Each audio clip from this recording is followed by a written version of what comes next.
ओम नमः शिवाय। आज के इस अद्भुत विश्लेषण में आपका बहुत बहुत स्वागत है।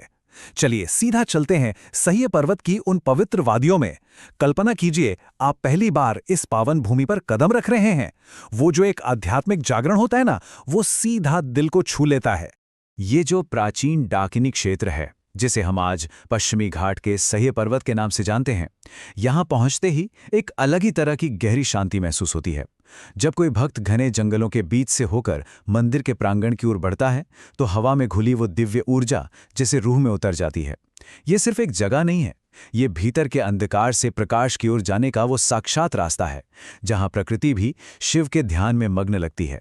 अब आगे बढ़ने से पहले इस ज्योतिर्लिंग का असली अर्थ समझना बहुत जरूरी है। देखिए, ये कोई आम पत्थर नहीं है जिसे इंसानों ने तराशा हो।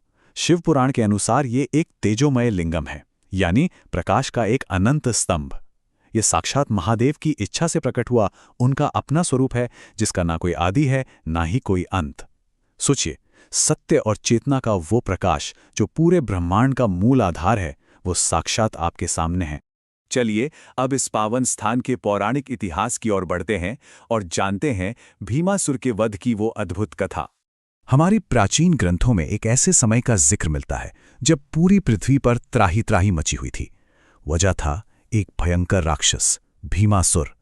कुंभकर्ण और कर्कटी का ये पुत्र इतना क्रूर था कि सह्य पर्वत से उसने तीनों लोकों में हाहाकार मचा दिया था। और इसी अत्याचार ने एक ऐसे दिव्य चमत्कार की नींव रखी जिसकी गूंज आज भी इस मंदिर की दीवारों में सुरक्षित है। समय के इतने थपेड़ों के बाद भी ये पवित्र स्थल अपनी अजेय शक्ति के साथ हमेशा खड़ा रहा है। घटनाओं का ये क्रम वाकई रोंगटे खड़े कर देने वाला है। होता क्या है कि कामरूप के राजा सुदक्षिण महादेव की घोर तपस्या कर रहे थे। वो भगवान शिव के परम भक्त थे। तभी भीमासुर ने उन पर अपनी तलवार से जानलेवा हमला कर दिया। लेकिन राजा की आस्था इतनी अटूट थी कि महादेव को भौतिक दुनिया की सीमाएं तोड़कर अपने भक्त को बचाने के लिए प्रकट होना ही पड़ा। वो रौद्र रूप जिसने काल को भी डरा दिया, आज भी भक्तों के भीतर एक परम विश्वास जगाता है। तो यहाँ हमें परमात्मा की उस असीम करुणा का पता चलता है। महादेव अपने भक्तों की पुकार हमेशा सुनते हैं। उन्होंने न सिर्फ भीमासुर के अंधकार का अंत किया, बल्कि आने वाली पीढ़ियों का मार्गदर्शन करने के लिए छठे ज्योतिर्लिंग भीमाशंकर के रूप में हमेशा के लिए यहीं विराजमान होने का निर्णय भी लिया। ये कथा हमें एक बहुत बड़ी सीख देती है कि सच्ची श्रद्धा के सामने दुनिया की कोई भी बुरी ताकत कभी नहीं टिक सकती, बिल्कुल नहीं। अब बात करते हैं मंदिर के गर्भगृह की और उस अद्वैत ब्रह्मांडीय ऊर्जा की जो वहां कण कण में रची बसी है। मंदिर के भीतर स्थापित वो पवित्र शिवलिंग पूरे ब्रह्मांड का एक सूक्ष्म रूप है। प्राचीन हेमाडपंथी और नागर वास्तुकला से सजे इस मंदिर में जो लिंग की वेदी है ना, वो माता उमा देवी यानी प्रकृति का प्रतीक है, और स्वयं लिंगम महेश्वर यानी परम पुरुष का। ये ब्रह्मांडीय ऊर्जाओं के उस शाश्वत मिलन का प्रतीक है जिसे शब्दों में पिरोना मुश्किल है।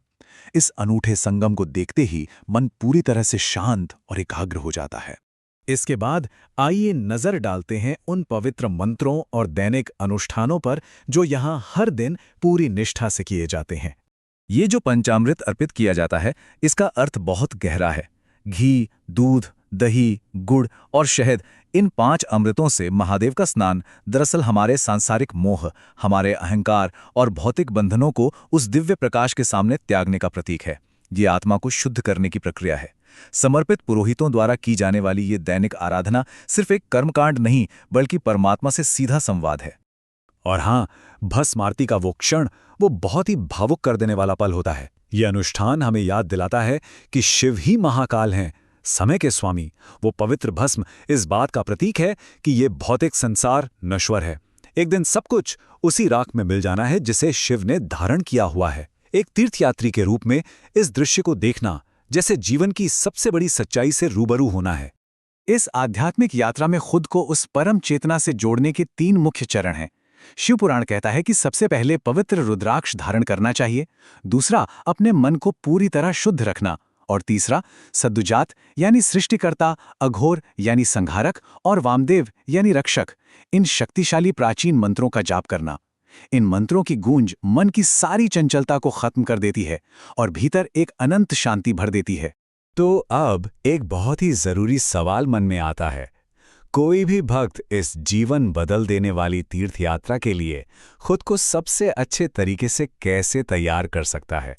क्योंकि देखिए, यहाँ सिर्फ शरीर से पहुंचना काफी नहीं है, मन का तैयार होना भी उतना ही जरूरी है ना?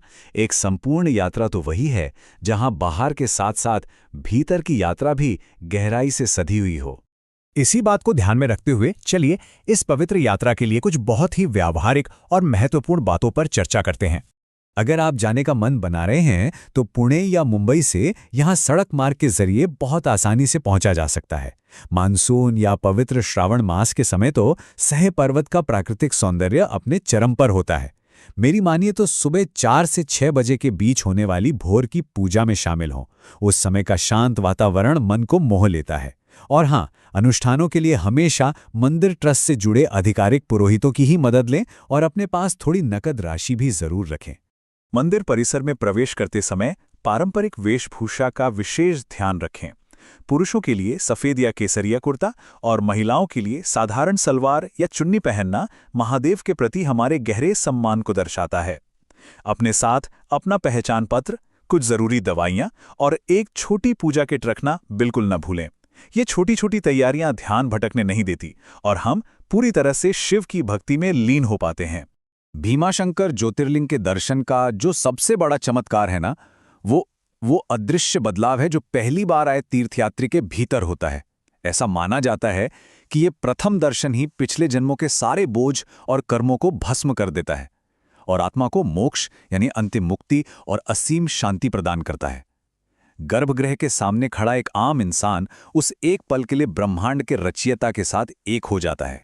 यम डाकिनी शाखिने कास्माजे निषेव्यमाणम पिशिताशनैश्च सदैव भीमादिपद प्रसिद्धम तम शंकरम भक्त हितम नमामि। इस प्राचीन श्लोक की गूंज को अपनी आत्मा की गहराई में उतरने दें। ये हर भक्त को उस शाश्वत प्रकाश की याद दिलाता है जो अज्ञान के अंधेरे को मिटाकर मोक्ष का द्वार खोलता है।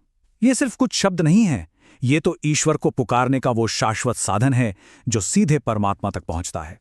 क्या आपने कभी सोचा है कि एक दिव्य ज्योतिर्लिंग का दर्शन आपके जीवन की दिशा कैसे बदल सकता है? महादेव का ये आशीर्वाद आत्मज्ञान के इस मार्ग पर हमेशा आपका मार्गदर्शन करे। हम बहुत जल्द काशी में विराजमान 7वें ज्योतिर्लिंग भगवान श्री विश्वेश्वर की दिव्य महिमा का विश्लेषण लेकर आपसे फिर मिलेंगे। तब तक के लिए इस दिव्य ऊर्जा को अपने भीतर संजोए रखें। ओम नमः शिवाय।